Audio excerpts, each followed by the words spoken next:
पश्चिम बंगाल के हुगली से आज पीएम मोदी ने चुनावी शंखनाद भरा। प्रधानमंत्री ने कहा कि बंगाल ने परिवर्तन का मन बना लिया है, बीजेपी सोने का बंगाल बनाएगी। टीएमसी पर तंज कसते हुए पीएम बोले, मां माती मानुष की बात करने वाले लोग बंगाल के विकास के सामने दीवार बनकर खड़े हो गए हैं। केंद्र सरकार किसानों और गरीबों के हक का पैसा सीधे उनके बैंक खातों में जमा करती है और बंगाल में दीदी जनता का हक मार रही है।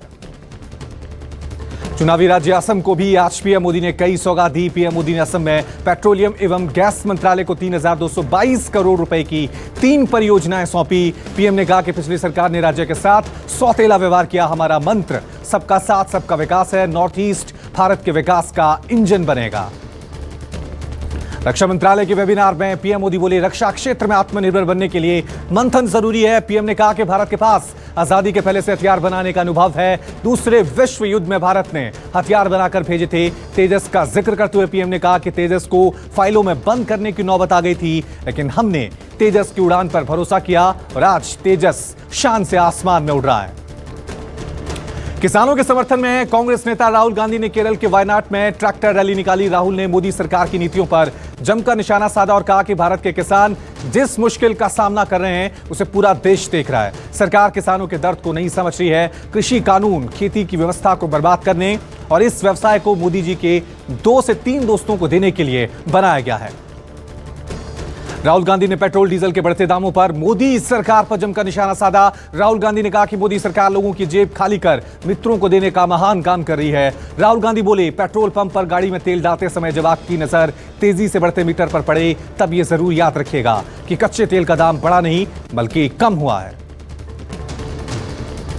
बिहार में विपक्ष के नेता तेजस्वी यादव किसानों के समर्थन में ट्रैक्टर पर बैठकर विधानसभा की कार्यवाही में शामिल होने पहुंचे। तेजस्वी ने पेट्रोल डीजल की बढ़ती कीमतों, महंगाई और किसानों के मुद्दे को लेकर सरकार पर निशाना साधा। कहा, देश में किसानों के ऊपर अत्याचार हो रहा है और सरकार जबरदस्ती कृषि कानूनों को किसानों पर थोपने का काम कर रही है। गुरुग्राम की फिरोज गांधी कॉलोनी में एक युवक को बदमाशों ने गोलियों से भून डाला। मर्डर की पूरी तस्वीर पास के सीसीटीवी में कैद हो गई है। बदमाशों ने 28 साल के मनीष की कार पर गोलियों की बौछार कर दी और फरार हो गए। दमन और दीव से निर्दलीय सांसद मोहन डेलकर का शव मुंबई के होटल में पंखे से लटका मिला। खुदकुशी के एंगल से पुलिस जांच कर रही है। होटल के कमरे में गुजराती में लिखा एक नोट मिला जिसमें किसी बड़े आदमी का नाम लिखा है। वो आदमी कौन है इसकी जानकारी नहीं मिल पाई है। पोस्टमार्टम के बाद मौत का राज खुलेगा। डेलकर 7 बार सांसद रहे हैं। कोयला घोटाले की आंच मुख्यमंत्री ममता बनर्जी के घर तक पहुंच गई है। सीएम ममता के भतीजे और टीएमसी सांसद अभिषेक बनर्जी की पत्नी को सीबीआई ने 2 बार नोटिस जारी किया है। टीएमसी सांसद अभिषेक बनर्जी की पत्नी रुजीरा ने सीबीआई को जवाब देते हुए कहा कि मैं पूछताछ के लिए तैयार हूं, लेकिन मुझे कल तक का वक्त दिया जाए। अब रुजीरा से सीबीआई कल पूछताछ करेगी। अभिषेक बनर्जी की पत्नी रुजीरा के बहन मेनका से सीबीआई ने पूछताछ की है। पूछताछ के लिए सीबीआई की टीम मेनका के घर पहुंचती। बताया जा रहा है कि बहुत देर तक सीबीआई की टीम मेनका के घर के बाहर खड़ी रही और बहस होती रही। कोयला घोटाले में सीबीआई ने अभिषेक बनर्जी की साली को भी नोटिस जारी किया है। यूपी में पिछले साल के मुकाबले 37,410 करोड़ रुपए ज्यादा का बजट पेश किया गया। यूपी के वित्त मंत्री सुरेश खन्ना बजट पेश करते हुए बोले कि किसानों की आय को 2022 तक दोगुना करना हमारा लक्ष्य है। अयोध्या में बनाए जा रहे हवाई अड्डे का नाम मर्यादा पुरुषोत्तम भगवान श्री राम के नाम पर रखा जाएगा। इसके लिए 101 करोड़ रुपए का प्रावधान किया गया है। साथ ही किसानों को मुफ्त पानी और सस्ते लोन का भी ऐलान किया गया है। केंद्र शासित राज्य पुडुचेरी में आज फ्लोर टेस्ट के बाद कांग्रेस की सरकार गिर गई। विधानसभा में मुख्यमंत्री नारायणसामी ने विश्वास मत खो दिया। फ्लोर टेस्ट से पहले ही विधानसभा से कांग्रेस के विधायकों ने वॉकआउट कर दिया था। अब सीएम नारायणसामी उपराज्यपाल को अपना इस्तीफा सौंप चुके हैं। पुडुचेरी में इसी साल विधानसभा के चुनाव होने हैं। यूपी के बागपत में सरे बाजार दुकानदारों में दंगल छिड़ गया। ग्राहकों को लेकर 2 दुकानदार आपस में भिड़ गए और फिर चमका लाठी डंडे चले, लात घुसे चले। भिड़ंत में कई लोग घायल हो गए। पुलिस ने दोनों पक्षों से 8 लोगों को हिरासत में ले लिया है।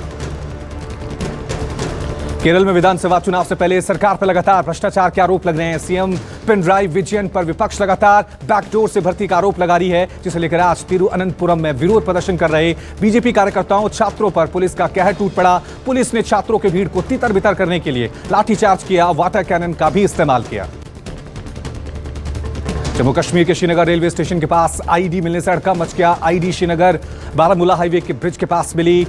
सुरक्षा बलों ने एहतियातन बम को डिफ्यूज कर दिया। इलाके में भारी सुरक्षा बढ़ाई गई है। 11 महीनों के बाद आज से ट्रेन सेवा शुरू हुई है। ट्रेन सेवा शुरू होने से पहले आईडी मिलने से सुरक्षा बल चौकस हो गए हैं।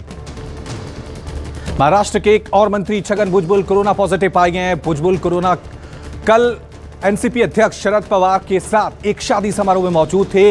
महाराष्ट्र में बढ़ते कोरोना के मामलों को देखते हुए सीएम उद्धव ठाकरे ने लॉकडाउन लगाने के संकेत दे दिए हैं।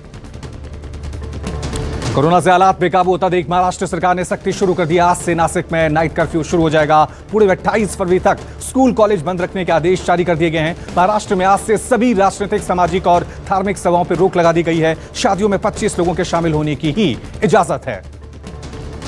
दिल्ली के फतेहपुर बेरी से एक दिल दिला देने वाली वारदात सामने आई है, जहां पत्नी ने अपने पति की बेरहमी से हत्या कर दी। आरोपी पत्नी को पुलिस ने गिरफ्तार कर लिया है। पत्नी का आरोप है कि शराब पीकर पति पिटाई करता था, जिससे तंग आकर पति की हत्या कर दी।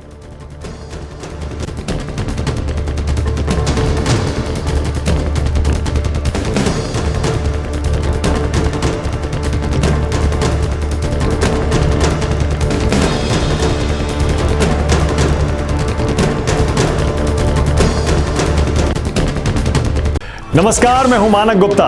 अगर आपको हमारा ये वीडियो पसंद आया हो तो इसे लाइक और शेयर जरूर करें, और हां, हमें सब्सक्राइब और फॉलो करना ना भूलें, ताकि आप देश और दुनिया की कोई खबर मिस ना करें।